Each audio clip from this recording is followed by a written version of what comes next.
un J4 Cadence Infopromo.com. Je suis votre présentatrice Sandrine Bala et je suis vraiment heureuse de vous retrouver une fois de plus sur votre chaîne préférée, un J4 Cadence Infopromo. Et aujourd'hui, nous allons élucider certains points qui posent problème dans la vie chrétienne afin d'y apporter une réponse réelle et concrète, toujours sur la base de la parole de Dieu. Aujourd'hui, nous sommes sur Skype. Parce que Skype nous permet d'être en contact partout dans le monde. Avec Internet, tout est super. Et oui, nous allons retrouver un frère que vous connaissez déjà.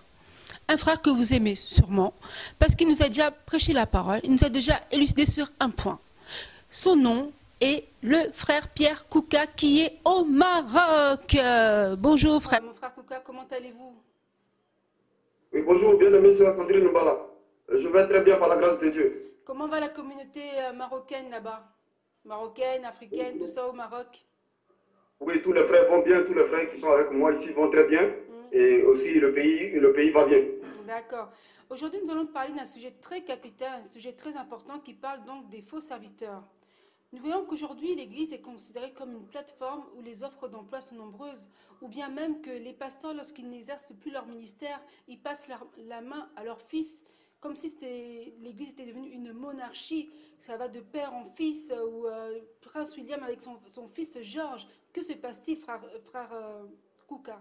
Que se passe-t-il dans nos églises comme ça? Est-ce que c'est une monarchie? Est-ce que c'est là où on peut avoir le plus d'offres d'emploi? Ok. Merci bien, mes sœurs. Effectivement, c'est un triste constat. L'Église aujourd'hui fonctionne comme une entreprise. Voilà. C'est devenu un business pour certains hommes de Dieu. Et donc, tout naturellement, il gère ça comme on gère une entreprise. Les décisions lui appartiennent. C'est lui qui décide de qui doit travailler dans son église et qui ne doit pas travailler. Donc, c'est tout naturellement qu'ils choisissent leurs parents parce que c'est une relève, c'est une entreprise, puisque ça leur régénère des fonds. Voilà. Donc, il ne peut pas donner cette entreprise à quelqu'un d'autre. Et souvent, c'est pour ça que souvent dans leur langage, j'entends mon église, alors que l'église appartient à Christ.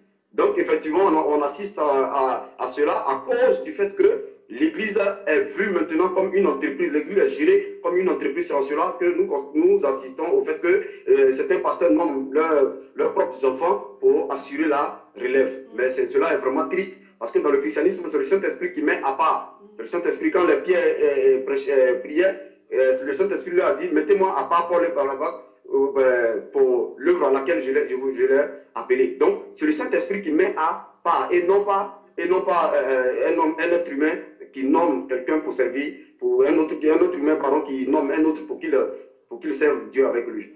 D'accord, frère Kouka. Bon, par rapport à ce que vous venez de dire, comment est-ce qu'on peut reconnaître un vrai pasteur d'un faux? Un vrai serviteur d'un faux serviteur, un vrai dirigeant d'un faux dirigeant, un dirigeant qui a été placé par Dieu et celui qui n'a pas été placé par Dieu. Comment faire pour les reconnaître? Ok. Il y a vraiment beaucoup de caractéristiques pour distinguer le vrai et le faux. Il faut dire que d'abord, le véritable, on va parler d'abord du véritable parce que c'est lui qui est d'abord le plus important. Oui, on va aller du vrai et expliquer le faux. Donc ici, comment on reconnaît un véritable disciple de Christ? Quand on prend Jean 13, verset 35, il est écrit là-bas que à ceci, on reconnaîtra que vous êtes mes disciples si vous avez l'amour les uns pour les autres. Donc on reconnaît un disciple de Christ par l'amour qu'il manifeste pour les autres. Maintenant, c'est vrai que tous sommes disciples, mais tous ne sont pas ceux qui gèrent l'assemblée. Maintenant, comment on reconnaît le véritable pasteur? Quand on prend Matthieu 21 à partir du verset 26 à 27, il dit quoi? Il dit, il en sera de même au milieu de vous. Mais quiconque veut être grand parmi vous, qu'il soit votre serviteur. Oui. Voilà comment déjà le serviteur, le véritable pasteur, il fonctionne. Si la Bible dit, s'il veut être grand, qu'il soit votre serviteur. Donc le plus grand dans l'assemblée, c'est celui-là qui se met au service des autres. Il dit, s'il veut être maître, qu'il soit esclave. Donc le véritable pasteur, c'est celui-là qui se met au service des autres. C'est celui-là qui prend soin des brebis. Voilà comment d'abord on reconnaît le véritable pasteur. Il manifeste l'amour pour ses frères. Il se rabaisse pour que les autres soient élevés. Il ne fait que passer l'intérêt des autres avant lui son intérêt. Il ne cherche pas d'intérêt. Tout ce qu'il fait, il le fait de façon désintéressée. Voilà comment fonctionne un véritable pasteur de Jésus-Christ. Maintenant, le faux pasteur, comment il faut le reconnaître. D'abord, le faux pasteur, il se sert lui-même. Voilà. La Bible dit que la Bible dit, Jésus-Christ disait dans la Bible que je ne suis pas venu pour me servir, pour me faire servir, mais je suis venu pour vous servir. Donc, ces abominables faux pasteurs-là, c'est eux plutôt qu'on sert au lieu qu'ils servent les autres. Et il s'établit sur les autres. Il est enflé d'orgueil. Il est plein d'orgueil. Il est hautain. Et il est cupide. Il pense que la piété est une source. Et pour lui, la piété est une source de gain. Et tout ce qu'il fait, il ne le fait pas gratuitement. Parce que là encore, tout ce qu'il vous demande, ou tout service qu'il vous rend, vous le payez. Alors que dans le christianisme, la Bible dit, vous avez reçu gratuitement, donnez gratuitement. Nous annonçons l'évangile gratuitement. Or, lui, il n'annonce pas l'évangile gratuitement. Il doit te faire une prière, tu dois payer. Il y a avant d'aller plus loin, frère Kouka, est-ce que la richesse, la prospérité est un péché? Parce qu'on entend souvent dans la Bible que, pas dans la Bible, mais les gens ils disent souvent que Jésus, il était riche, il s'habillait de vêtements de fin lin. Il faut que nous aussi, les serviteurs de Dieu, nous devons aussi nous habiller d'une manière aussi somptueuse que Jésus-Christ. C'est pour cela qu'il y a beaucoup de pasteurs qui sont somptueux, ils ont des belles voitures, parce que Dieu, il a l'or et l'argent. Donc aussi, il doit avoir l'or et l'argent. Que pensez-vous de cette réflexion? Ok, merci. La question est vraiment... Je suppose. D'abord, je termine la question que j'étais en train d'achever, et que ces faux pasteurs-là, tout ce qu'ils font, ils le font pour des gains. Est-ce que tu comprends un peu? Donc, désormais, si vous voyez un pasteur qui vous demande toujours de l'argent parce qu'il a prié pour vous, parce qu'il vous enseigne, c'est un faux pasteur. Si vous voyez quelqu'un qui vend des livres écrits, selon lui, des révélations qu'il a écrites, ou bien il vend des CD qu'il a enregistrés, c'est un faux pasteur. Ayez peur de cet individu, parce que la Bible dit, quand un aveugle conduit un troupeau, ce troupeau-là tombe dans la fosse. Donc ne suivez pas ces aveugles-là. Maintenant, tu as parlé de richesse et prospérité. Et c'est pour ça que les pasteurs aujourd'hui portent des habits somptueux, ils sont dans des villas luxueuses, tout et tout. Mais ce que les gens, effectivement, l'or et l'argent appartiennent à Dieu. Mais ce que les gens doivent comprendre, la richesse, selon que le monde le définit, et la richesse selon que l'Église la définit, ça fait deux choses différentes. Chez nous, dans le christianisme, dans le véritable christianisme, un chrétien ne peut pas être riche, j'allais dire, de façon exagérée. Ce n'est pas possible. Oui, je m'explique.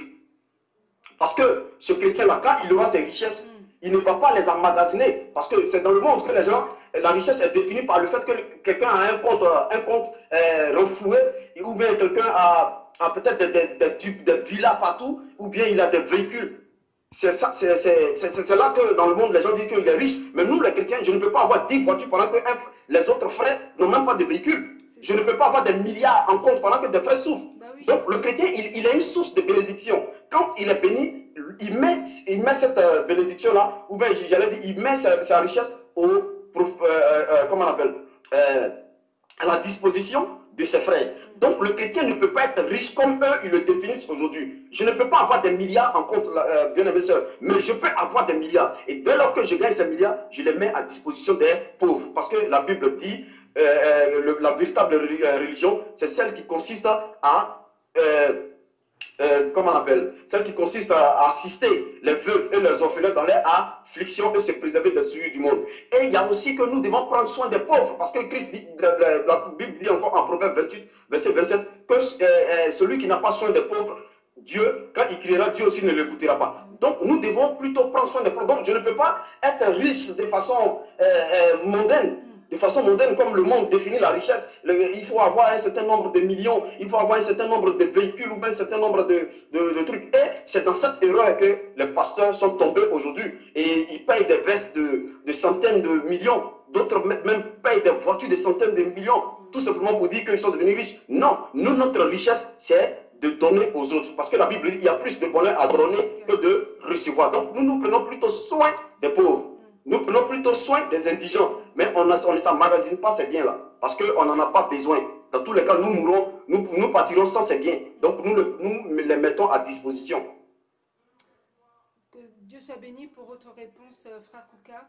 Il y a un phénomène qui est assez régulier dans la communauté africaine qui est l'appellation du mot papa. On appelle souvent le pasteur papa. Et le pasteur appelle les fidèles mon fils, mes filles. Ça fait que le soi-disant fils ou fille, il a du peur à décevoir le papa. Il oublie que notre Père Céleste, c'est lui que nous devons craindre et pas le papa là, le pasteur qui se donne le nom de papa. C'est quoi ça? Qu'est-ce qui se passe? Ok. Merci bien. La Bible est formelle. Hein. La Bible est vraiment formelle. Nous avons qu'un seul Père. Quand on prend Matthieu 23, à partir du verset 9, il dit n'appelez personne Père sur terre. C'est écrit noir sur blanc. Donc, en fait, ces abominables faux pasteurs dont on parle, c'est eux qui sont dans cette logique de vouloir toujours s'établir sur les autres. Donc, il faut les rendre, il faut leur inculquer, j'allais dire, une peur, une crainte. Tu vois? Donc, c'est pour ça qu'eux, ils veulent qu'on les appelle papa. Sinon, la Bible dit n'appelez personne père sur terre, n'appelez personne directeur. Parce que vous avez un seul père, vous avez un seul directeur. Donc, la Bible est contre cela. Maintenant, si eux, ils le font parce qu'ils sont enflés d'orgueil. C'est l'orgueil, c'est tout. Sinon, l'humilité aurait voulu qu'on s'appelle tous frères. Ben, bien sûr. On s'appelle tous frères. On est tous des frères. Un frère, ma soeur, mon frère, ma soeur, c'est tout.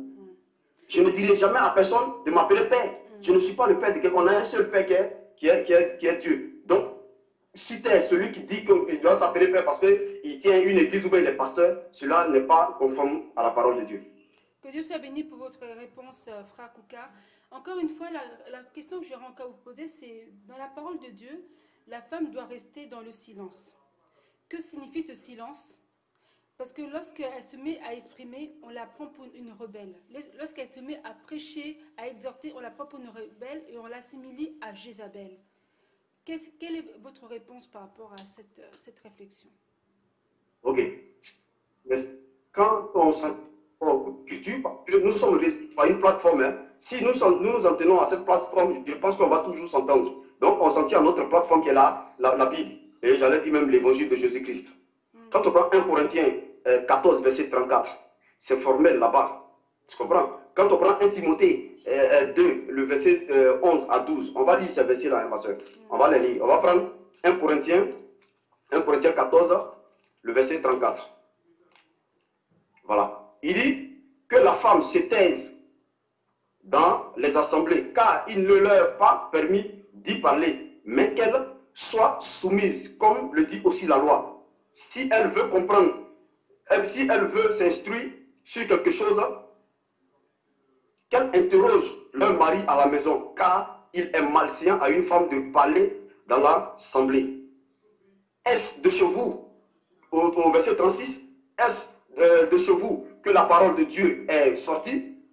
Ou est-ce vous seul qu'elle est parvenue? Si quelqu'un croit être prophète ou spirituel, qu'il reconnaisse que ce que je vous ai écrit est un commandement du Seigneur. Tu vois que Paul, il termine en disant que ce qu'il vient de dire est un commandement du Seigneur.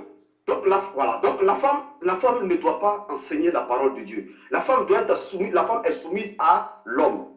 Tu comprends? Et donc, quand l'église est réunie, la femme n'a plus droit à la parole. La Bible le dit. Et c'est pour ça que toutes les femmes aujourd'hui qui vont contre cette parole-là, elles sont assimilées à Jézabel, parce que Jézabel était cette femme-là qui avait perdu, c'était un prophète dans l'ancienne alliance. C'est pour ça que ces femmes-là, on les assimile à Jézabel, on les appelle les filles de Jézabel, parce que c'est une forme de rébellion contre la parole de Dieu, parce que la Bible est formelle.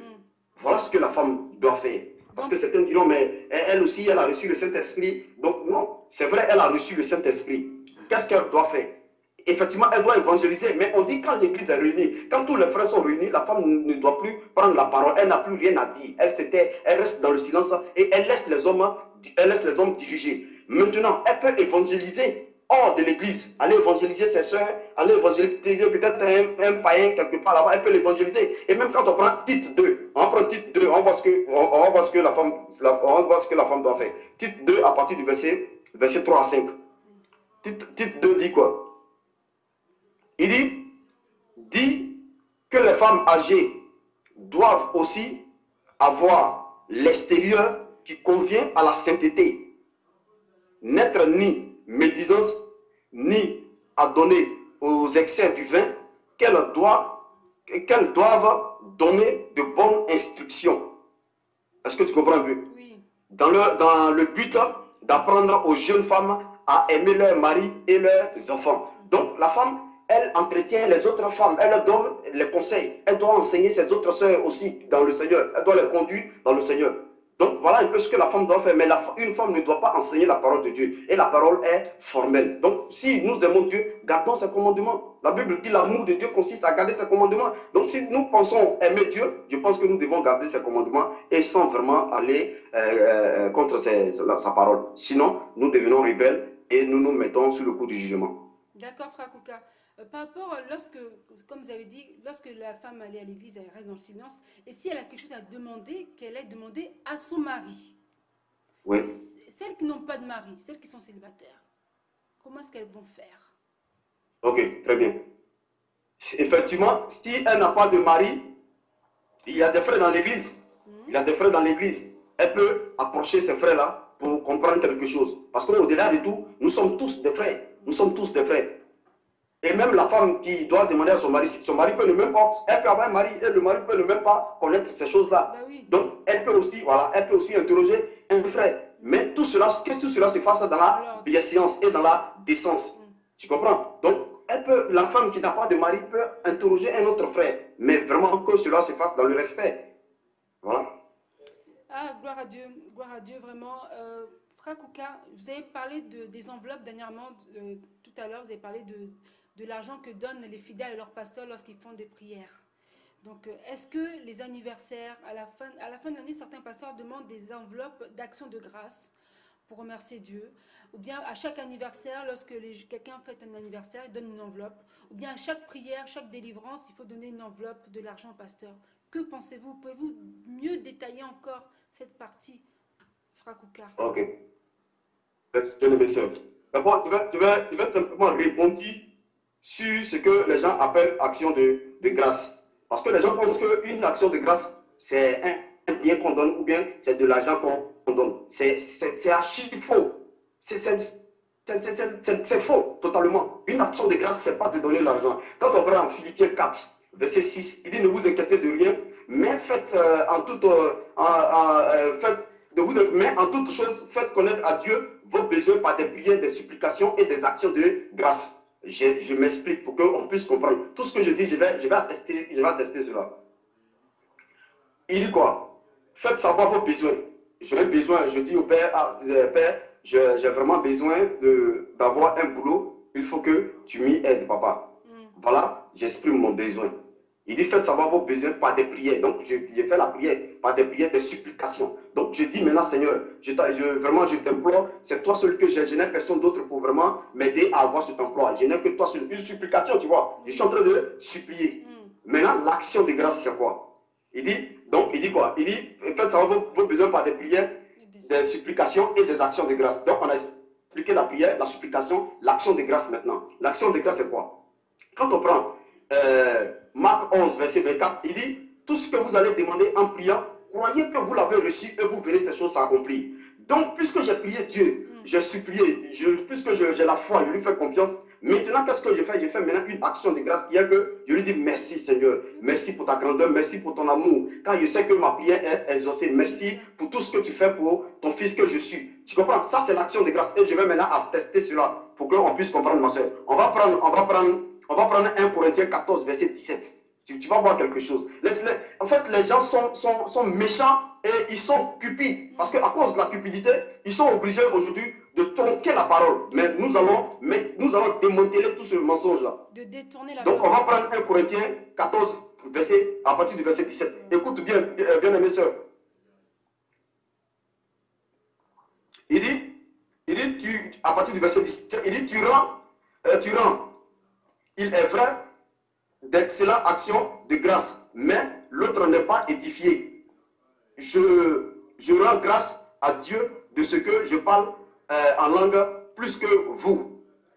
Est-ce que tu comprends un peu? Oui. Je vais remonter même au verset 16 pour qu'on soit encore plus compris. Il dit autrement, si tu rends grâce par l'esprit, comme celui qui est dans le rang des simples auditeurs répondra-t-il Amen à ton action de grâce? Est-ce que tu comprends un peu? Il dit quoi? Je reprends un passage. Je ne sais pas si on se fait comprendre.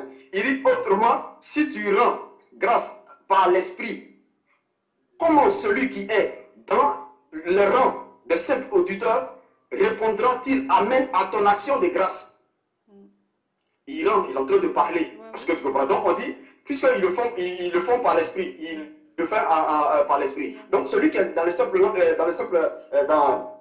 le public, il ne comprend pas ce que tu dis. Donc comment il pourra dire Amen à ton action de grâce? Est-ce que c'est de l'argent qu'il est en train de donner là? Est-ce que c'est un bien qu'il est en train de donner? Il est en train de parler. Donc il fallait que l'autre entende et comprenne pour dire Amen. On va encore prendre, on va prendre 1 Corinthiens 10, verset 30. 1 Corinthiens 10, verset 30. On va démanteler ce mensonge d'escroquerie qu'ils utilisent. Il dit, si je mange avec action de grâce, pourquoi serais-je blâmé au sujet d'une chose dont je rends grâce? S'il mange avec action de grâce, donc ça veut dire que pour eux, comme l'action de grâce c'est de l'argent, donc pendant qu'il est en train de manger là, il donne l'argent. Mais non. Donc tu vois comment les gens sont méchants. Une action de grâce, c'est pas donner de l'argent. Donc si un pasteur demande pour un anniversaire de faire, ou bien pour une prière, une action de grâce, et qu'il demande de l'argent, cela est carrément faux, archi faux. L'action de grâce, c'est de rendre grâce à Dieu. Ah Seigneur, merci pour tes bienfaits dans ma vie. Je te glorifie, je te sanctifie. Tu es vraiment un Dieu glorieux. Tu comprends un peu?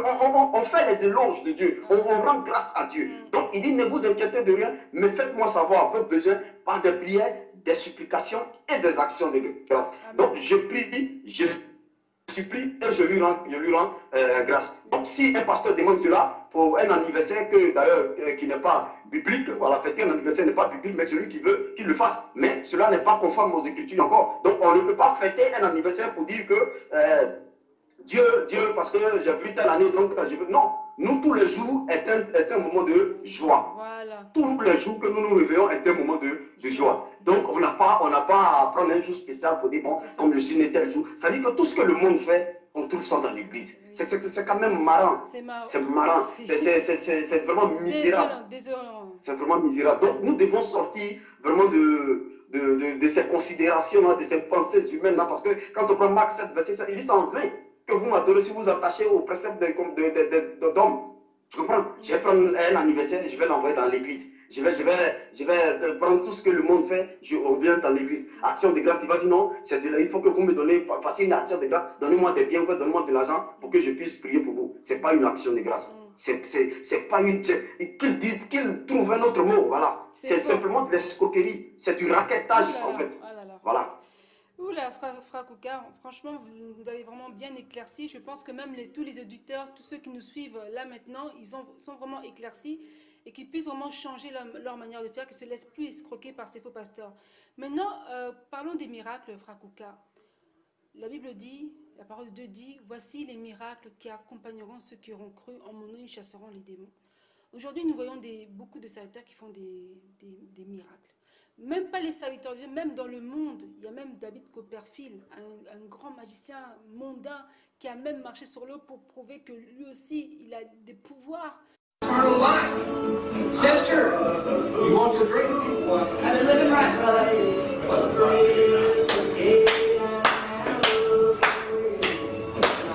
Praise Jesus. Praise Jesus. Mark 16. Did they bring you? Hallelujah. Hallelujah. They shall live and serve the Lord. No, God is grace and God is grace. And the Lord, and when he rose from the dead, he said these words. And those that believe, these signs shall follow them that those that believe and understand these words. The sinners shall not know with new tongues. And these signs shall follow them that believe. What and they believe shall they cast out devils. They shall speak with new tongues. And these signs shall follow.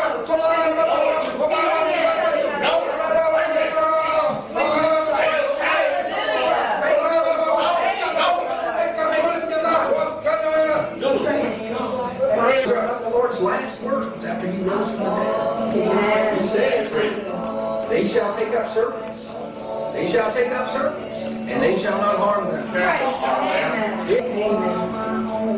Oh, praise Jesus. Praise Jesus. Praise the Lord in the name of Hallelujah. Hallelujah. Oh, Jesus. No, now keep the faith. Keep the faith. Keep the faith.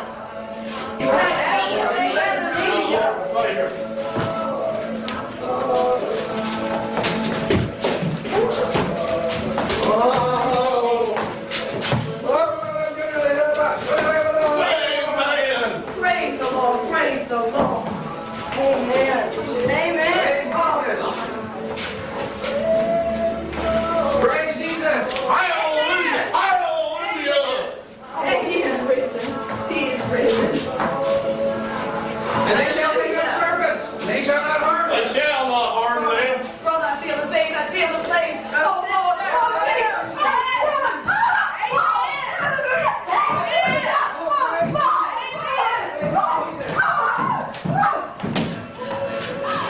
The Lord is with her. The Lord is with her. She's saved.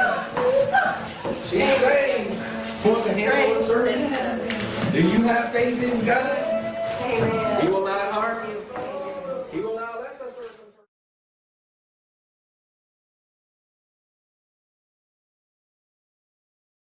Et aujourd'hui, les serviteurs utilisent du gris-gris pour faire tomber les gens.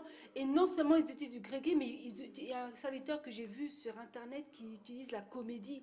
Il embauche certaines personnes, il leur donne de l'argent pour que pendant le culte, ils fassent des manifestations de la comédie, de manifestations de démoniaques, pour qu'il y ait de plus en plus de personnes qui viennent dans l'église, afin de toujours enfluer l'église et que l'argent arrive. Que pensez-vous de ça, frère? Merci bien. D'abord, effectivement, il nous avait mis en garde même par rapport à cela. Quand on prend Matthieu 24, verset 24, il dit car il s'élèvera de faux Christ et de faux prophètes. Ils feront de grands prodiges et de miracles, au point même de séduire, s'il en était possible, les élus. Voici, je vous l'ai dit d'avance. Donc, c'est des choses auxquelles nous nous attendons. Nous ne sommes pas impressionnés par des miracles. Nous ne sommes pas impressionnés par des miracles. Tu comprends? Et donc, ces faux pasteurs, effectivement, qui font ces miracles, ces mises en scène de miracles ou bien des miracles fleuretés, je pense que les gens devraient plutôt s'attacher à la parole de Dieu. Parce que c'est cette parole-là qui sauve. Au commencement était la parole. Donc, il faut s'attacher plutôt à la parole que de vouloir chercher les miracles. Parce qu'on peut faire un miracle dans ta vie et tu peux te retrouver en enfer avec ce miracle. Est-ce que tu comprends? Mais c'est la mise en pratique de la parole de Dieu qui va te sauver. Et lui-même, il dit, voici les miracles à comparer à ceux qui auront cru, comme tu l'as dit. Effectivement, nous tous qui sommes chrétiens, on est tous appelés aussi à expérimenter les miracles de Dieu. Tu comprends? Mais il ne faut pas que nous fassions des miracles, notre j'allais dire, attachement à Dieu. Il faut que c'est la parole qui soit notre attachement à Dieu. Parce que c'est la parole qui sauve, c'est la parole qui libère. Donc nous devons plutôt nous attacher à la parole. Aujourd'hui, on voit que ces pasteurs-là, puisqu'ils sont dans le faux, l'Esprit de Dieu n'étant pas avec eux, qu'est-ce qu'ils font? Ils sont obligés de faire recours à des pratiques occultes pour pouvoir faire ces miracles. Parce que l'homme est tellement dur, l'homme est tellement, il aime le snobisme. Les gens sont attirés par l'effet de snobisme. Donc qu'est-ce qu'eux ils font? Ils vont aller prendre des potions magiques, soit en Inde, d'autres au Bénin, un peu partout. Là où se trouvent ces esprits-là, ils vont les chercher et venir faire tomber les frères. Mais quand ils tombent, est-ce qu'après il guérit? C'est ça. Voilà. C'est ça. Quand il tombe, est-ce qu'après il guérit? Le problème, c'est pas de faire tomber les gens. Est-ce qu'il est libéré? Ouais. Christ dit, vous connaîtrez la vérité et la vérité vous affranchira. Donc, la vérité même libère. Ce n'est pas le miracle qui libère, la vérité même libère. Il dit, sanctifie-les par ta parole, car ta parole est vérité. Donc, la parole même, là, elle libère. Donc, il faut mieux, j'exhorte les frères, à plutôt d'abord avoir l'amour pour la vérité, avoir l'amour pour la parole. Parce que la parole, c'est l'épée de l'esprit. Quand tu as la parole en toi, tu ne peux pas être trompé par ces abominables faux pasteurs. Aucun miracle ne te dira rien. Parce que nous savons qu'ils vont faire ces choses-là. On s'y attendait. Christ nous avait déjà dit cela. Donc, on n'est pas impressionné par ces choses. Et j'appelle les frères à s'attacher à la parole de Dieu, afin d'être libérés, parce que la parole même libère. Si tu sais que, en t'attachant à Christ, toi-même, j'allais dire la clé de ton miracle, tu verras que tu ne vas pas courir derrière les faux pasteurs, mais tu vas plutôt courir derrière la parole de Dieu. Donc voilà un peu, j'exhorte les frères à avoir l'amour pour la parole, à avoir l'amour pour la vérité. Frère Kouka, ça c'est une question personnelle que j'aimerais vous poser.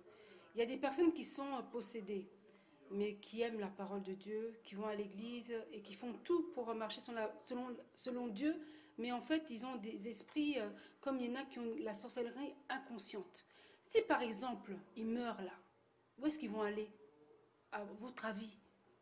Au paradis ou en enfer? Parce qu'en fait ils sont inconscients de ce qu'ils font, mais dans leur conscience normale, en fait, ils croient au Seigneur, ils font tout pour plaire à Dieu, mais ils ont quelque chose, des liens, ils sont attachés par les liens parentaux, tout ça. Pour eux, est-ce que vous pensez qu'ils peuvent aller en enfer ou au paradis? Je sais que ce n'est pas nous qui décidons, mais est-ce que vous pouvez me donner une petite réponse par rapport à ça? Ok. Moi, ce n'est pas nous qui décidons, mais la parole peut être formelle. Définir ce qu'il faut faire pour se retrouver au paradis et ce qu'il faut faire, ce qu'il ne faut pas faire pour ne pas se retrouver en enfer. Donc, c'est formel. Et comme tu l'as dit, s'il est réellement un fils de Dieu, parce qu'on dit, si Christ t'a réellement affranchi, tu seras libre. Ok, s'il est réellement un fils de Dieu, je pense qu'il n'a plus à être sous le coup des liens ancestraux. Tu comprends? Donc, il n'est pas excusable.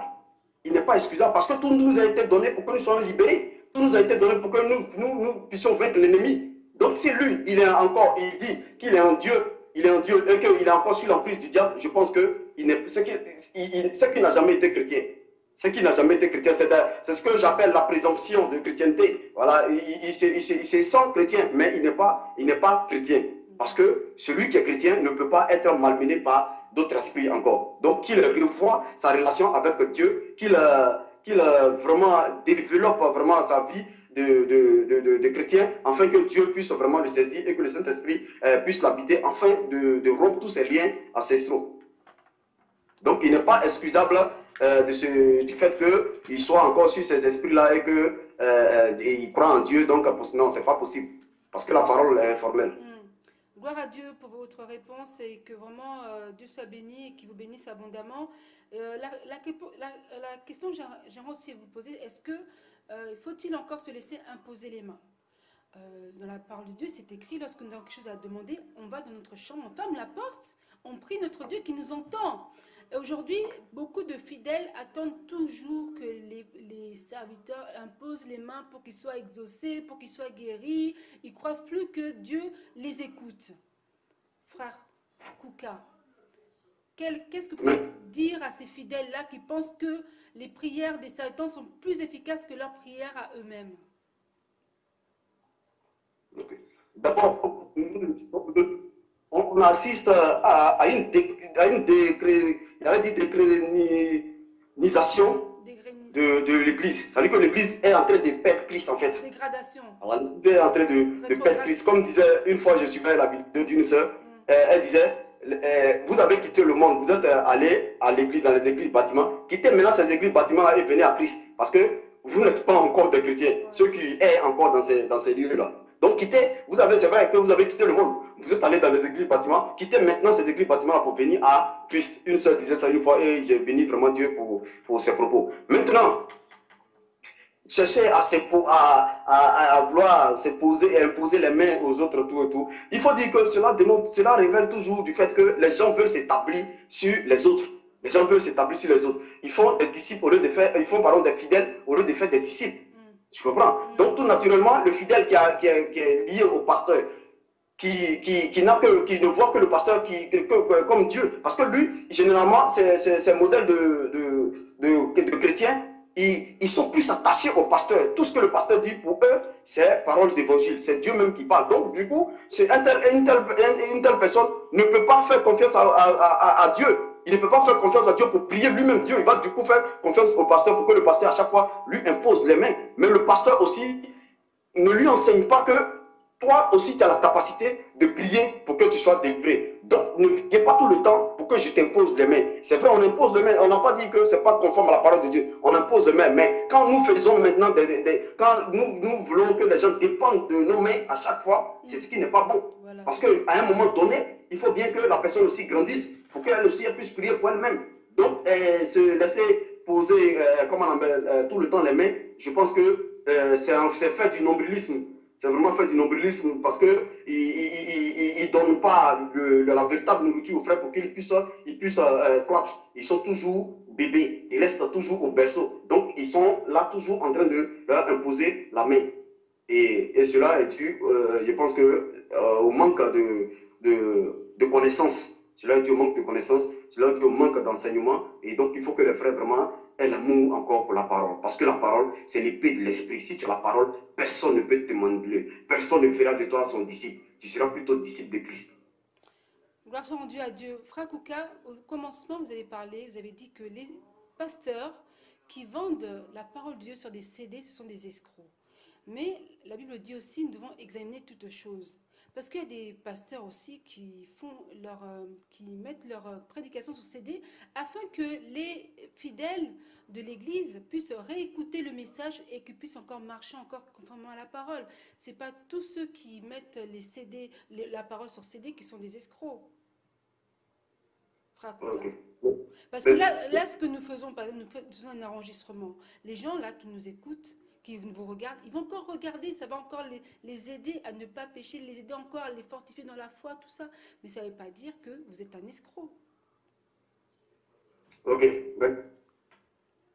Tu vois, c'est des pièces que les gens trouvent pour pouvoir vendre la parole de Dieu. Faisant croire que je remets les trucs, j'enregistre mes prédications et voilà, pour que les frères puissent encore les écouter à nouveau, voilà, comme ça va les édifier. C'est pas mauvais, effectivement, d'enregistrer les prédications, afin que les frères puissent encore écouter davantage. Mais il ne faut pas vendre cela. C'est ça. Parce que la Bible est formelle, parce que si nous disons que nous aimons Dieu, nous devons faire ce que Dieu nous demande de faire. Est-ce que tu comprends? Oui. Tu veux dire quelque chose? Oui, je veux dire quelque chose. En fait, oui. Moi, j'étais sur le même point que ce que vous dites. Depuis longtemps, je suis comme vous, la parole de Dieu, elle ne doit pas être vendue. Mais quand ils vendent ces CD, ce n'est pas parce qu'ils vendent la parole. Bon, d'autres, ils le vendent vraiment pour acquérir de l'argent. Mais il y a d'autres personnes, ils le vendent par rapport aux frais d'achat des CD qui sont chers, vous voyez, qui sont chers. Et lorsqu'ils achètent ça et qu'ils distribuent tout ça, ils font ça par rapport aux frais. Il y en a d'autres qui vont peut-être vendre le CD à 1 euro, 2 euros pour combler les frais toutes les dépenses qu'ils ont faites. Mais il y a d'autres qui vont vendre ça à 15, 20, 30, 40 euros. C'est ça qui n'est pas bon. En fait, ici, entendons-nous à la parole de Dieu. Parce que toute fois que nous voulons raisonner, nous sortons de la foi. La foi ne raisonne pas. Quand tu dis que tu suis Dieu, tout ce qu'il dit, c'est ce que tu fais. La Bible dit quoi? Il dit, vous avez reçu gratuitement, donnez gratuitement. Et quand on prend 1 Corinthiens, on va prendre 1 Corinthiens 9 là, à partir du verset 16. Là. 1 Corinthiens 9, le verset 16. Il dit, si j'annonce l'évangile, ce n'est pas pour moi un sujet de gloire, car la nécessité m'en est imposée. Et malheur à moi si je n'annonce pas l'évangile. Si je le fais de bon cœur, j'en ai la récompense. Mais si je le fais malgré moi, c'est une charge qui m'est confiée. Quelle est donc ma récompense? C'est d'offrir gratuitement l'évangile.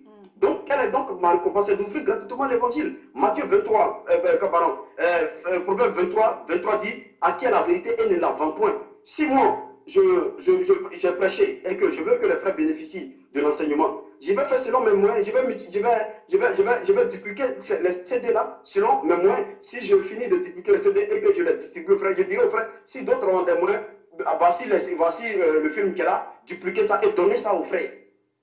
Tu comprends? Dupliquer et donner aux frères. Fais selon tes moyens. Tu sais pas, c'est pas, j'allais dire, c'est pas un concours. Nous faisons tout par, comment on appelle, par amour. Parce que la Bible dit que Dieu aime celui qui fait sans contrainte ni tristesse. Voilà. Donc, nous faisons tout par amour. Le peu d'argent que j'ai là, je prends, je multiplie, je copie les CD, je donne aux frères. Et pendant que je suis en train de les distribuer, je leur dis, si d'autres ont les moyens, prenez aussi, multiplier ces CD-là pour donner à d'autres frères qui n'ont pas l'argent peut-être aussi pour en faire. Voilà comment fonctionne le corps. Mais je ne peux pas dire, j'ai fait des CD comme je dois supporter les frères, donnez-moi 2 euros, donnez-moi 1 euro, donnez-moi telle somme pour que je puisse faire les CD. Non, c'est pas conforme. tu es en train de vendre Jésus-Christ. Parce que Jésus-Christ, c'est la parole. Selon Apocalypse 19, verset 13. Donc, si tu vends la parole de Dieu, tu es en train de vendre Jésus-Christ. Tu comprends? Oui. Donc, il faut que les frères arrêtent cette façon de réfléchir. C'est des systèmes de marketing qui ne disent pas le nom. Sinon, aujourd'hui, sur Facebook, c'est pas payant. Tu peux mettre ces choses-là sur Facebook, les frères peuvent aller regarder. Tu peux mettre ça sur YouTube, les frères peuvent regarder. Même s'ils n'ont pas d'internet, tu peux copier, leur donner. Toute fois que tu as un peu d'internet, tu copies, tu leur donnes. Tu pourras même dire à certains frères, chers frères, si vous avez quelque chose, voilà, essayez de copier, distribuer pour que les autres frères puissent en bénéficier. Amen. Donc, s'ils veulent prendre pour prétexte le fait que non, ils doivent supporter les frères de chaque, je dis que cela est faux. Parce que si Christ, imagine, si Christ qui est venu nous sauver, nous vendait la parole. Tu penses que les gens allaient être sauvés? Non. Pierre, les Paul et l'autre qui annonçaient l'évangile aujourd'hui, que nous prêchons aussi. Si eux les avaient vendus, est-ce que les gens seront sauvés? Non. Si tu as donné un enseignement, tu as vu que les gens étaient édifiés, tu veux qu'ils le réécoutent, c'est pour qu'ils soient sauvés, c'est pour le salut. Le salut ne s'achète pas, c'est un don gratuit. C'est un don gratuit. Donc, si Christ a donné sa vie, on ne te demande pas de donner ta vie. Quelqu'un a déjà donné sa vie pour le salut. Et toi, tu commercialises ça. Donc, donc Christ, lui, ne connaissait pas l'argent. Il pouvait aussi dire payer pour que je meure, pour que vous puissiez être sauvés. Mais c'est un don gratuit, dit la Bible. Donc toi, tu veux dire que Christ n'est pas intelligent et que c'est toi le plus intelligent et que comme tu connais de l'argent, toi, le salut qu'on nous a donné gratuitement, là, toi, tu le vends. Vraiment, ceux qui le font, ils s'attirent une malédiction carrément, ma soeur. Et cela est vraiment très grave. Et j'appelle tous les frères aujourd'hui qui ont des livres. Si vous avez écrit des livres, parce que regarde comment même c'est méchant. Tu dis les paroles de la Bible. Tu dis les paroles de la Bible et toi, tu mets ça dans un autre livre et tu vends. C'est pas juste. Donc, qu'ils arrêtent cela. Reprenez ce que vous avez dit avant, ça n'a pas fait. Le son, il n'était pas bon, juste avant. Ce que vous venez de dire il y a quelques secondes, là. Reprenez ce que vous avez dit il y a quelques secondes parce que ça n'a pas pris. Ok. Ouais. Donc, je dis que les frères qui écrivent les livres qu'ils sont en train de vendre aujourd'hui, qu'ils arrêtent cela. Parce que les livres que vous avez écrits, vous n'avez pas tiré la parole quelque part. C'est dans la Bible que vous avez tiré. Or, la Bible dit que le salut est un don gratuit. Christ a donné sa vie. Il n'a pas dit payer pour que je me sacrifie pour que vous soyez sauvés. Quelqu'un fait comme ça, il donne sa vie, et toi, on ne te demande même pas de donner ta vie. On te dit juste d'enseigner. Toi, tu prends et tu vends. Ça veut dire que Christ a donné le salut gratuitement. Toi, tu vends ce salut-là. Mais ceux-là, ils seront traités durement. Ils seront traités durement parce que c'est de la méchanceté. C'est de la méchanceté. Donc, j'appelle tous les frères qui ont écrit des livres, qui ont enregistré des CD. Si hier, ils étaient ignorants qu'ils ont vendu ces CD-là, qu'ils se répandent. S'ils ont vendu ces livres-là, qu'ils se répandent. Que désormais, ils distribuent gratuitement la parole. Parce que la parole est gratuite. Christ même a donné l'ordre que nous donnons gratuitement. Parce que lui, il a donné sa vie gratuitement. Voilà. Donc, j'appelle à tous les frères et sœurs, n'achetez pas un livre vendu par un quelconque homme de Dieu. N'achetez pas, rien ne doit être payé. Si demain Dieu nous donne les moyens, nous allons multiplier la Bible, donner ça aux gens gratuitement. Et ce que nous faisons aujourd'hui n'est pas payant. Les gens vont regarder ça sur YouTube. Ils vont regarder ça sur ta chaîne. Mais est-ce qu'ils payent pour regarder? Ils ne payent pas, alors que c'est un travail que tu n'as pas. Donc, ils doivent vraiment sortir j'allais dire, de ce système d'escroquerie qui est qu'on prend la parole de Dieu, puis on s'enrichit, on fait pour frère. Non, c'est pour juste supporter les frais des trucs. Non. Non. Tu peux dire aux gens, oui, prenez gratuitement. Frère Kouka, par rapport à ce que vous venez de dire, lorsque nous chantons aussi, nous transmettons aussi la parole de Dieu. La louange du Seigneur, c'est la transmission de la parole de Dieu. Mais beaucoup font des clips et le revendent. Moi, personnellement, je ne suis pas très d'accord parce qu'il y en a qui chantent très bien et on aimerait avoir ces chansons pour être inspiré, pour rentrer encore dans la présence de Dieu. Mais ces chansons sont payantes et beaucoup de chansons sont payantes. C'est vrai que dans le monde, on vend les clips. Est-ce que dans l'église aussi, on doit vendre les clips, les chansons, les louanges aussi? Ok. Parce que, tu sais, les gens toujours cette façon de dire, nous allons, c'est pour supporter les frais de copie, c'est pour supporter les frais de production. On ne te force pas d'aller chanter. Hein. Ça, c'est ce qu'ils doivent d'abord se dire. Voilà, on ne te dit pas, va chanter. Donc, si tu décides d'aller chanter, c'est que tu en as les moyens. Mais imagine toi-même, des choses que tu dis que tu veux chanter, des paroles de Dieu que tu veux chanter, pour que les gens écoutent, pour qu'ils soient édifiés, pour qu'ils soient sauvés. Toi, tu mets ça sur CD et tu vends. Donc celui qui n'a pas d'argent ne t'écoutera pas. Non. Ils vont me dire non, mais il faut que mettre les CD pour que les gens, plusieurs personnes. Non. Tu peux mettre ça aujourd'hui sur Facebook. Tu peux mettre ça sur YouTube. C'est pas payant, les gens peuvent regarder ça sur YouTube. Mais le problème, frère Kouka, c'est que, en fait, ceux qui composent leurs chansons, ils veulent pas que d'autres copient leur inspiration, alors que l'inspiration vient de Dieu. En fait, ils ont le même raisonnement que dans le monde. Dès qu'ils créent quelque chose, si c'est vraiment de Dieu, ils vont être satisfaits justement que beaucoup de personnes puissent l'écouter. Mais comme ça vient de eux-mêmes, ils veulent pas en fait que d'autres puissent copier leur inspiration. C'est quoi ça, frère Kouka? Ok. C'est vraiment misérable de voir cela dans le corps de Christ. Parce que c'est là qu'on devait trouver la gratuité, la totale gratuité, c'est dans le christianisme qu'on devait trouver ça. On ne peut pas chanter des versets bibliques et puis les vendre. Chante toi-même tes morceaux. Voilà des artistes qui d'autres font du zouglou, d'autres font, comment on appelle, la musique soul, d'autres font la rumba, tout ça. Ils le font comment on appelle, pour eux-mêmes. Et c'est l'œuvre de l'esprit. Donc, ils vendent ça. Ça, on ne peut pas leur en vouloir pour ça. Mais toi, tu ne peux pas venir prendre des versets bibliques que tu vas chanter, que tu vas mettre ensemble pour chanter, et tu vas vendre. Et dire que non. En réalité, ils le font de façon commerciale. Ils le font à titre commercial. Ils le font à titre commercial et c'est lucratif. Ils se font de l'argent. Aujourd'hui, ces artistes-là, au nom de ces chansons-là, ils se sont achetés des véhicules. Certains ont acheté des maisons. Certains ont changé de vie. Est-ce que c'est normal de vendre la parole de Dieu? Parce que autant nous condamnons les pasteurs qui écrivent des livres et les vendent, autant ceux-là aussi sont condamnables. Donc j'appelle vraiment, j'appelle tous les frères et sœurs qui veulent servir Dieu. Ce n'est pas une obligation, c'est une volonté d'accepter. Tu as accepté Jésus-Christ volontairement. Il faut le servir gratuitement. Ils sont au même titre que les frères, les soi-disant pasteurs aujourd'hui qui écrivent des livres et qui s'enrichissent sur ces livres-là. C'est comme, j'ai lu le témoignage de une américaine, Mary T. Bester, qui dit d'après elle qu'elle serait partie en enfer et qu'elle a vu des choses en enfer, elle met ça sur livre, elle met ça dans un livre qu'elle vend. Et ce livre a fait un best-seller aux États-Unis. Tu vois, tu dis que tu es quitté en enfer, tu as vu des choses graves, horribles. Mais quand tu reviens de là, tu ne vas pas écrire pour les vendre. Tu vas même pleurer pour allaiter les gens. Tu vas leur distribuer gratuitement ce que tu as reçu. Tu seras tout le temps en train de parler, mais tu ne vas pas vendre. Alors que pour toi, tu veux les avertir pour les sauver. Mais tu es en train de vendre. Et celui qui n'a pas d'argent, il ne verra pas ça. Donc il ne sera pas sauvé. C'est ça. Tu comprends? Donc c'est pour dire qu'on doit sortir de cette façon de voir les choses. Non, il faut que je supporte les coups. Non, en réalité, ils ne le font pas pour supporter les coups. Ils le font dans le sens d'avoir de l'argent. Voilà, pour gagner de l'argent. Sinon, ils nous trompent. Sinon, ils se trompent eux-mêmes en disant que c'est pour juste supporter les coups. Donc, je demande à tous les gens d'arrêter de vendre la parole, d'arrêter de vendre les chansons, d'arrêter de vendre Jésus-Christ. Judas a vendu Jésus-Christ. Arrêtez vous aussi de vendre Jésus-Christ. Parce que Jésus-Christ est la parole selon Apocalypse 19, verset 13. Donc ils arrêtent de vendre Jésus-Christ. Parce qu'il va leur demander, j'ai donné gratuitement le salut. Pourquoi vous le vendez? Donc qu'ils arrêtent. S'ils étaient ignorants hier qu'ils le faisaient, qu'ils arrêtent. Parce qu'on ne vend pas la parole de Dieu. Elle est gratuite. Concernant Marie, parce qu'il y a dans la chrétienté, il y a plusieurs dénominations. Il y a les protestants, les évangélistes, les baptistes, les catholiques, qui sont au-dessus de tout cela.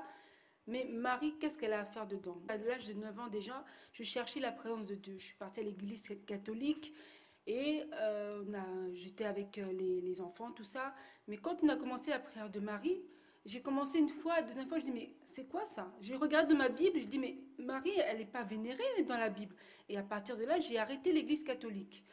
Qu'est-ce que vous pouvez dire de Marie? C'est vrai, Marie, c'est la mère de Jésus, mais est-ce qu'elle doit être adorée? Parce que je sais que Jésus, quand il était à la fête de Canaan, n'a pas considéré sa mère telle que mère.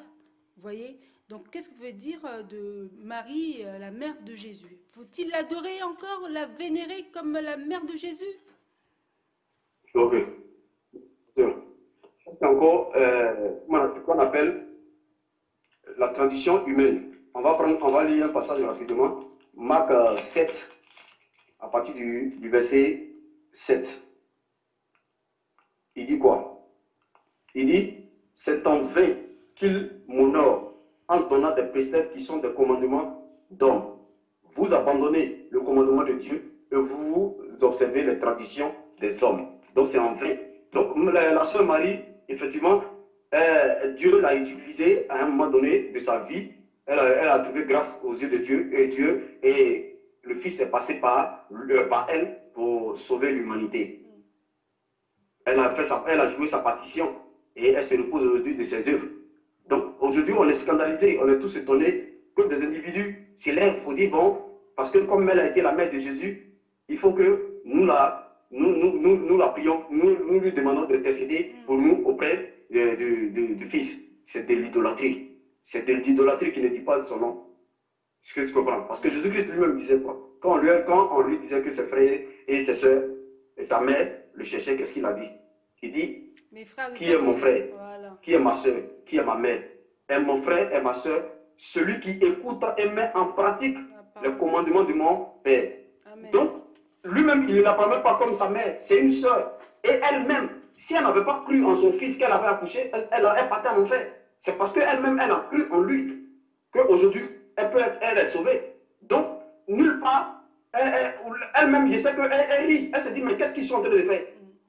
Donc, ce qu'il va les condamner, c'est Marie elle-même qui va les condamner au dernier jour. Elle va leur dire, mais est-ce que moi, je ne vous ai jamais demandé de me prier pour que j'intercède pour qui que ce soit? Parce que la Bible même est formelle. Quand on prend Romains 8 à partir du verset 34, il dit quoi? Qui les condamnera? Christ est mort. Bien plus, il est ressuscité et il est à la droite de Dieu. Et il intercède pour nous. C'est écrit noir sur blanc, il intercède pour nous. Donc pourquoi demander à Marie d'intercéder? La pauvre Marie, qui a trouvé grâce aux yeux de Dieu, elle a fini sa part, elle est partie. Vous enlisez dans ce qui n'est pas conforme. Vous comprenez? Donc, Marie n'est pas à adorer ou bien, je ne sais pas, elle ne doit pas intercéder pour qui que ce soit. La sœur Marie, elle a joué sa partition, elle est partie. Voilà, elle est partie tranquillement. Donc, franchement, les frères, elle a crainte de Dieu et suivent la parole de Dieu. Ce n'est pas la peine d'ajouter des choses à la parole de Dieu. Parce que ça, c'est une pensée humaine. C'est une considération humaine. Tout comme le pape. Or, tout ce qui est charnel n'est pas de Dieu. Tout comme le pape. Hein. Le pape, c'est exactement la même chose. Oui, le pape, c'est ceux-là, c'est ces gens-là, eux, qui paraissent sages. Or, la Bible dit la sagesse de ce monde est une folie pour Dieu. Tu comprends? Donc, ils ont l'apparence de la piété dans leur conscience. Tu comprends? Ils ont l'apparence de la piété, ils ont la marque de la flétrissure dans leur conscience. Ils enseignent des doctrines de démons. On va lire celui-là. Vraiment, les gens sont quand même... On va prendre le livre de Timothée, là. On va prendre 1 Timothée 4. Il dit, mais l'Esprit dit expressément que dans les derniers temps, quelques-uns abandonneront la foi pour s'attacher à des doctrines à des esprits séducteurs et des doctrines de démons. Ils abandonnent la foi qui est Jésus-Christ. Parce que la Bible dit quoi? La foi nous vient de ce qu'on entend et ce qu'on entend vient de la parole de Jésus-Christ. Donc eux, ils abandonnent la foi, ils abandonnent la parole de Dieu pour s'attacher à des doctrines de démons, à des esprits séducteurs. Dont le pape, il a un esprit de démon, il enseigne une doctrine de démon, il a un esprit de séducteur. Est-ce que tu comprends? Et qu'est-ce qu'ils font? On dit par l'hypocrisie de faux docteurs portant la marque de la flétrissure dans leur conscience, ils prescrivent de ne pas se marier. Est-ce que tu comprends? De s'abstenir des aliments que Dieu a créés pour que nous les prenions avec action de grâce. Tu comprends? Donc, voilà, ils enseignent de ne pas se marier. Aujourd'hui, ils imposent ces choses-là à ces soi-disant prêtres-là. Aujourd'hui, ils sont obligés, puisque ce n'est pas fait par l'esprit, ce n'est pas guidé par l'esprit. Parce que Paul ne s'était pas marié parce que l'esprit le tenait. L'esprit, ça ne lui avait pas été imposé. C'était fait par la grâce de Dieu. Tu comprends? Donc, eux, aujourd'hui, ils imposent cela. Et ça fait que, puisque c'est charnel, puisque c'est sans valeur spirituelle, qu'est-ce que les prêtres font aujourd'hui? Ils sont obligés de se cacher et aller faire des enfants. Ils couchent avec des fidèles, ça et là. Tu comprends? Donc, il faut que le catholicisme, franchement, cesse. Parce qu'il est temps. Il est temps. L'ivraie qu'ils ont sémé, nous allons mettre fin à cette plante-là. Cette plante ne va plus croître. Et c'est le temps du réveil. Donc, il faut que les frères qui sont encore dans ce temps de feu qui est l'Église catholique qu'ils ressortent de là. Dieu les aime. Dieu les aime. Ils ont du zèle sans intelligence. Dieu les aime qu'ils reviennent à la parole de Dieu. Si tu dis que tu aimes Dieu, tu t'attaches à sa parole. Ne vous attachez pas à cette doctrine de démons dans laquelle le pape est en train de traîner tout un monde avec lui. Donc, pour revenir à Marie, elle n'est pas à prier. Elle n'intervient nulle part même dans la parole de Dieu. Jamais les apôtres n'ont demandé qu'on prie qu'on la prie ou qu'on lui demande qu'elle intercède pour qui que ce soit. Donc elle n'intervient nulle part. Elle a fini sa part, elle est partie. Qu'on cesse de nous distraire. Frère Kouka, que pensez-vous des miracles qui se passent à Lourdes avec la Vierge qui a du sang qui coule de son œil, des miracles qui se font à Lourdes là comme ça? C'est des miracles frelatés. C'est simplement des miracles frelatés. Parce que Christ même avait dit, ils feront des miracles, ils feront des prodiges, même s'il en faut séduire les élus. Est-ce que tu comprends un peu? Donc nous, ça ne nous étonne pas. Ça ne nous étonne pas. Mais c'est ces larmes-là qui coulent de la Vierge, ça vient d'où ça? Oui, je comprends. Regarde Christ Angèle. Christ Angèle est un abominable magicien qui fait des choses extraordinaires. Mais est-ce qu'on dira que c'est Dieu qui l'utilise? Donc pour dire quoi, le diable aussi fait des miracles. C'est pour ça que j'appelle les frères aujourd'hui à ne pas s'attacher aux miracles, mais plutôt à s'attacher à la parole de Dieu. Parce que si tu veux être converti sur la base des miracles, mais tu seras converti à un faux christianisme parce qu'ils vont te présenter de faux miracles. Or, notre foi vient de la parole. La Bible dit la foi vient de ce qu'on entend et ce qu'on entend vient de la parole de Christ. Donc notre foi vient de la parole et non des miracles. Donc les gens doivent ne pas prêter attention à ces choses-là. Parce qu'il y a eu des miracles à Lourdes. L'islam aussi, dans l'islam, il y a des miracles. Mais est-ce pourtant l'islam est dans la vérité? Voilà. Donc pour dire quoi? Les miracles, ce n'est pas les miracles qui certifient la véracité d'une croyance. Parce que tu comprends? Parce que les miracles sont partout. Même dans le monde, les gens font des miracles. Et donc, c'est tout comme à l'église catholique, les gens peuvent faire des miracles. Mais nous savons sur la base des Écritures que l'église catholique est vraiment dans le faux. Est totalement dans le faux. Elle est tout sauf une église de Dieu. Voilà. Frère Pierre, nous courons à notre fin. Donc, c'est vraiment la fin de l'émission. Mais avant de finir, j'aimerais poser cette dernière question. Quel est le conseil que vous pourriez donner aux fidèles qui ont rétrogradé parce qu'il y a des fidèles, en fait, par rapport aux prières de certains pasteurs, ils ont fait des gestes d'animaux. Voilà. Est-ce que Dieu nous demande à être comme des animaux ou nous demande-t-il plutôt à dominer sur les animaux, sur tous les animaux? Mais aujourd'hui, par les prières de certains pasteurs, les fidèles deviennent belles comme des chèvres. On a vu ça beaucoup sur les réseaux sociaux partout. Belles comme des chèvres. C'est quoi ça, frère pasteur Kouka? Et une autre question, c'est que est-ce que les miracles doivent être filmés? Voilà, les deux dernières questions. Que Dieu te bénisse. Vraiment des questions telles on va essayer de répondre à cela. D'abord, la première question qui est que des hommes de Dieu font traîner des gens derrière eux, les gens, ils dominent sur les autres, d'autres belles derrière eux comme des animaux. Il y a même sur les serviteurs, ils montent sur eux. Qui montent sur les fidèles. Qui s'asseyent sur les autres pour prêcher, ils montent les piétines et tout ça. D'autres même qu'on soulève comme des rois et voilà. Ils prêchent la parole de Dieu. Mais ce qu'on va dire, c'est simplement des orgueilleux. Ce sont des orgueilleux. Tu comprends? Parce que la Bible, Dieu ne nous appelle pas à dominer sur nos semblables. Quand Dieu nous a créés, quand on prend Genèse 1, verset 28, quand il nous a créés, qu'est-ce qu'il a dit? Il dit Dieu les bénit et dit, quand il a fini de créer la femme, il a créé l'homme. Quand il a fini de créer la femme en Genèse 1, verset 28, il dit quoi? Il dit Dieu les bénit et dit, soyez féconds, multipliez, remplissez la terre, assujettissez, dominez sur les poissons, la mer, sur les eaux du ciel et sur, comment on appelle, tous les animaux. Donc, Dieu nous appelle à dominer sur la nature, mais pas sur nos frères. Quand on a été créé pour dominer sur la nature et non pas sur nos frères. Donc, c'est de l'orgueil. J'allais dire, c'est de l'hypocrisie, c'est de la méchanceté, c'est vraiment de l'utrecuidance. Est-ce que tu comprends un peu? De vouloir s'établir sur les autres, de vouloir se faire prêcher en l'air pour prêcher l'évangile, tout ça, c'est vraiment de l'orgueil, c'est du diable.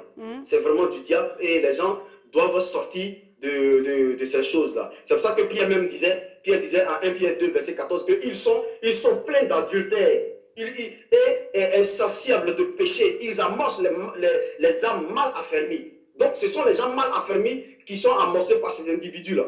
Ils sont cupides, c'est les enfants de malédiction.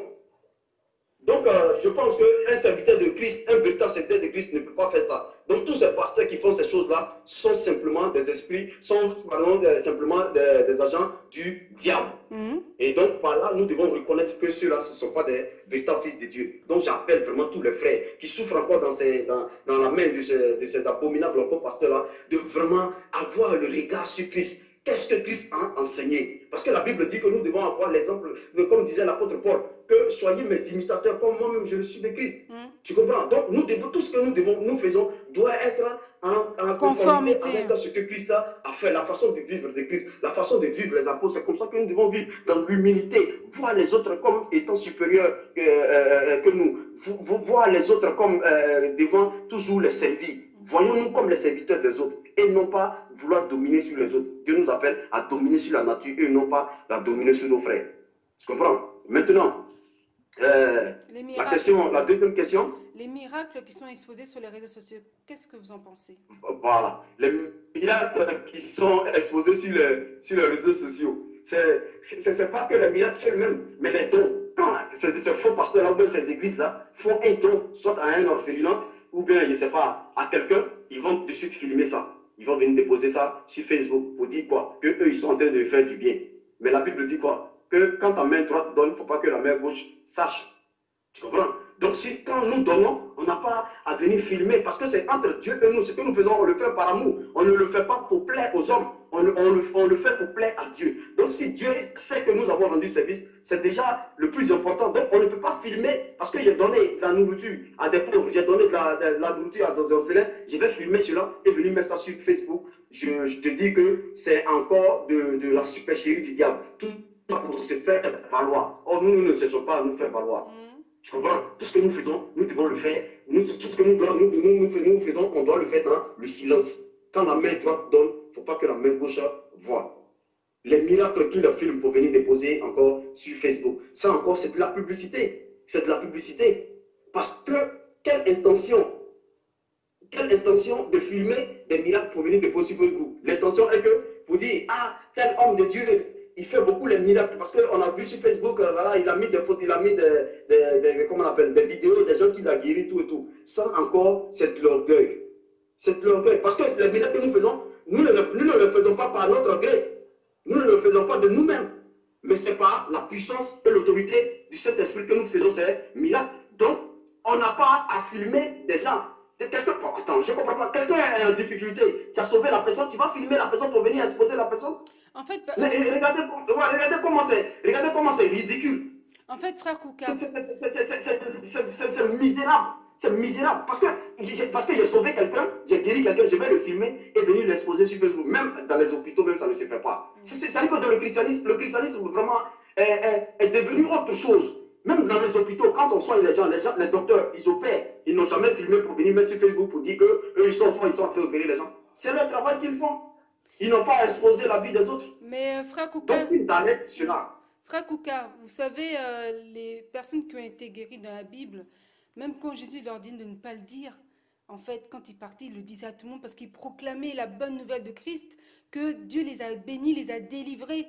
Tout est relatif, en fait. Moi, je pense qu'il y a certaines personnes qui mettent les miracles sur Internet pour prouver, pour montrer à ceux qui ne croient plus en Dieu que Dieu est encore capable de guérir, de délivrer. Mais d'autres encore le font, pour, comme vous dites, pour faire la publicité. Tout est relatif, c'est pas... Tous ceux qui mettent ça sur Facebook, c'est pour se montrer ou... Non, moi je pense que c'est difficile de discerner, hein. C'est très très difficile de discerner, mais je pense qu'il y a peut-être un minimum de personnes qui peuvent penser que, comme il y a beaucoup de gens qui ne croient plus en Jésus, ils croient plus à l'islam, comme l'islam est monté avec une telle force que Jésus n'est plus capable. Donc il montre aussi que par ce miracle, que ce serviteur-là, il a prié et Dieu a guéri cette personne véritablement. En fait, tout ça, c'est de maquillage. Le nom de tout ça, c'est la publicité. Derrière tout ça, c'est la publicité. Sinon, on n'a pas besoin de venir exposer des gens sur Facebook pour que les gens sachent que Jésus-Christ est puissant. Tout le monde entier sait que Jésus-Christ est puissant. Est-ce que tu comprends? Donc, si aujourd'hui, les chrétiens sont en perte de vitesse, qu'ils s'en veulent eux-mêmes, mais qu'ils n'accusent pas le fait que les autres disent que Jésus-Christ n'est pas puissant. Non, c'est plutôt les chrétiens qui font que les autres pensent que Jésus-Christ n'est pas puissant. Tu comprends? Jésus-Christ est puissant. Donc, nous devons revoir notre façon de faire. Sinon, ce n'est pas en exposant des miracles sur Facebook que les gens diront que Jésus-Christ est puissant. Non, pas du tout. Nous devons enseigner la parole de Dieu. Nous devons revoir notre façon de marcher avec Christ. Nos vies doivent refléter la gloire de Dieu. Pour que les autres sachent que nous sommes des véritables fils de Dieu. Ce n'est pas par les miracles. Il dit quoi? Il dit toute la création attend avec un ardent désir la manifestation des fils de Dieu. La manifestation des fils de Dieu, ce n'est pas par des miracles que nous allons filmer pour mettre sur Facebook, mais c'est pas une vie, c'est pas la façon d'exister. C'est la vie de Dieu que nous menons qui va envoyer des frères. Parce que, regarde, même dans l'église, on trouve la débauche dans l'église. Tout ce qui est dans le monde, on trouve ça dans l'église. Donc, où les gens vont aller? Le problème, ce n'est pas les miracles.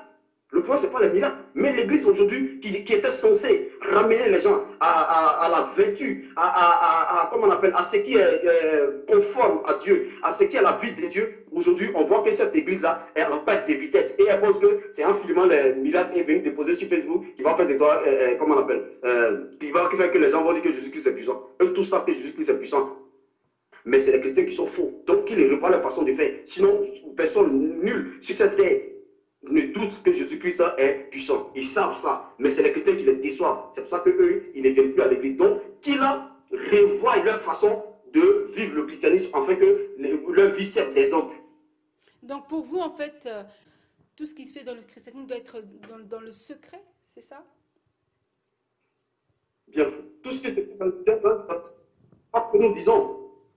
Nous disons parce que je peux prier pour quelqu'un. S'il y a une foule qui l'a guéri, la foule a vu. Mais moi, je n'ai pas à filmer ça. Je n'ai pas à filmer, à faire un film de cela pour venir déposer sur les réseaux sociaux.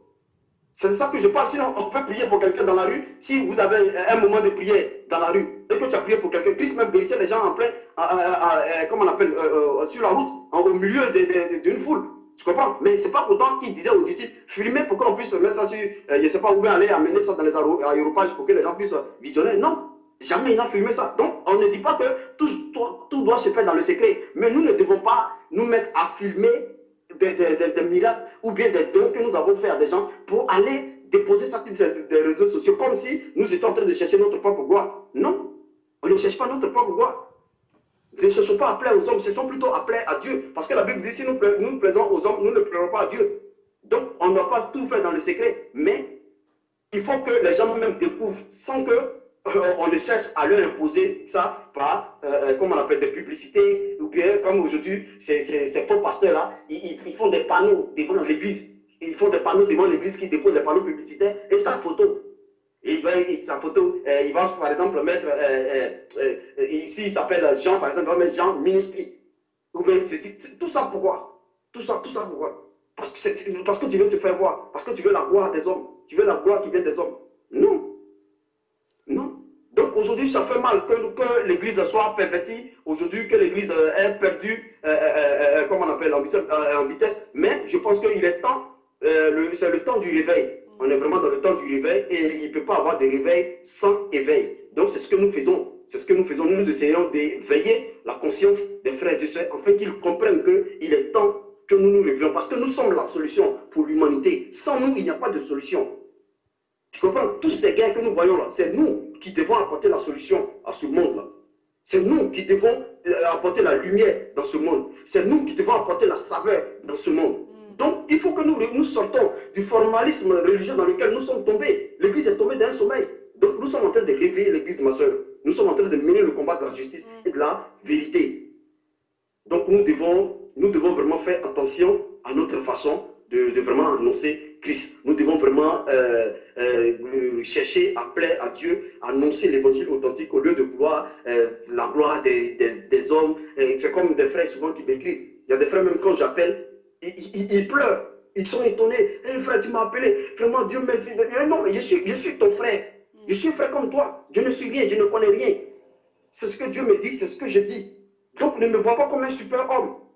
Tu es aussi un fils de Dieu, tu es un membre du corps. Donc ne me vois pas comme un super homme, frère. Je suis ton frère, appelle-moi frère. Certains veulent m'appeler papa. D'autres hommes de Dieu, il a dit non, je suis votre frère, appelez-moi frère. Donc nous devons vivre le christianisme comme ça, dans l'humilité. Nous devons vivre le christianisme il faut que le christianisme soit ressenti par notre façon de faire. Comme à Antioche, pour la première fois, ils avaient appelé les chrétiens, on les avait appelés chrétiens parce qu'on voyait la vie qu'ils menaient. Donc il faut bien qu'on ressente cela au milieu de nous, afin qu'on dise, ah ça, ce sont des chrétiens qui sont là. Sans qu'on ne dise que je suis chrétien, ou sans qu'on nous filme les miracles pour aller les déposer sur Facebook, pour qu'on sache que Jésus-Christ est puissant.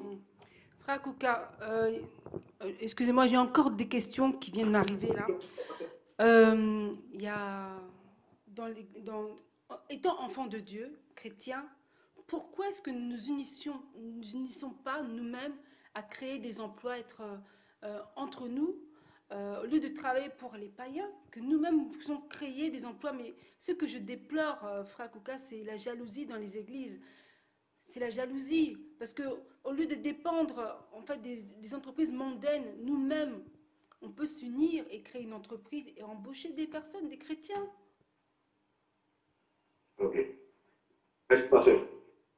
Tu vois, ici, d'abord, il faut comprendre là, le fait que même le corps du Christ même est divisé, cela déjà démontre que il sera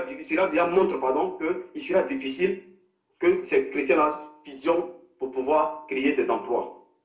Parce qu'ils sont à l'image de leurs différentes églises. Chaque église a sa façon de faire. Donc du coup, si nous ne parvenons pas à l'unité de l'esprit, il va être difficile aussi que nous puissions fonctionner ensemble dans la vie. Parce que tant qu'il n'existera pas une seule église, comme Christ l'a dit, je bâtirai mon église. Si on n'est pas encore, tant qu'on ne sera pas parvenu à cette véritable église-là, il sera difficile que les frères et sœurs se mettent ensemble pour créer des emplois. Donc on sera toujours malmené, on sera toujours employé, utilisé par des païens.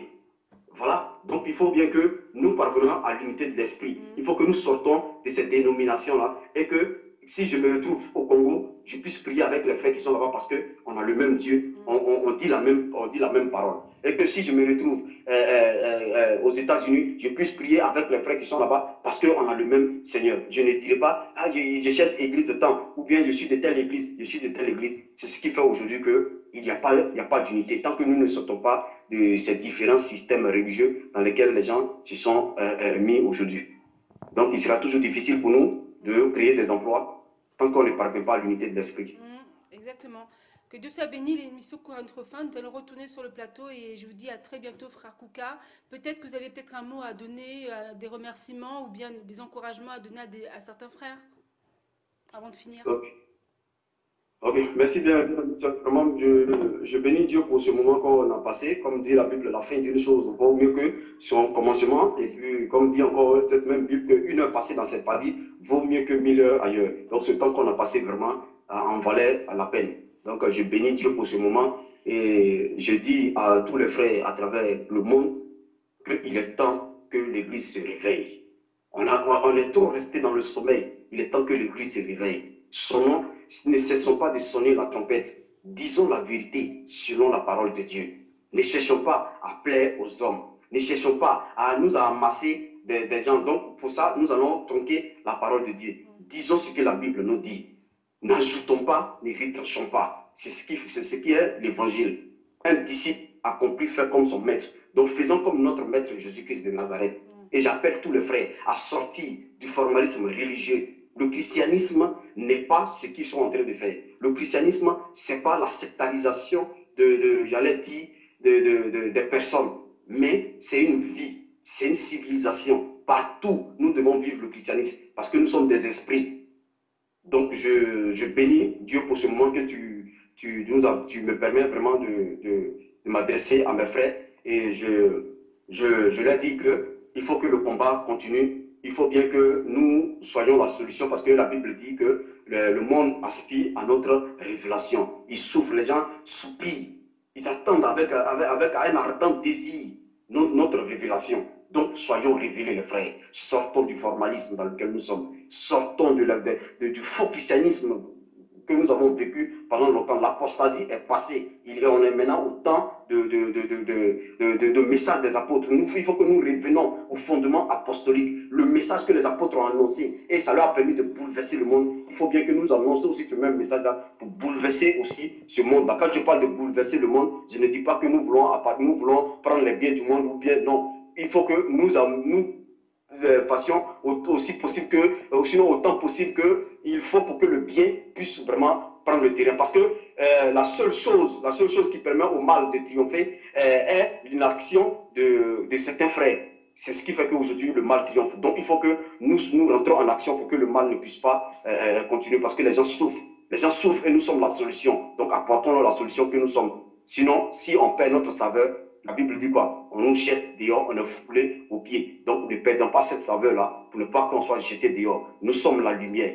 Éclairons les ténèbres qui sont dans ce monde. Que Dieu vous bénisse. Qu'il s'attache à la parole.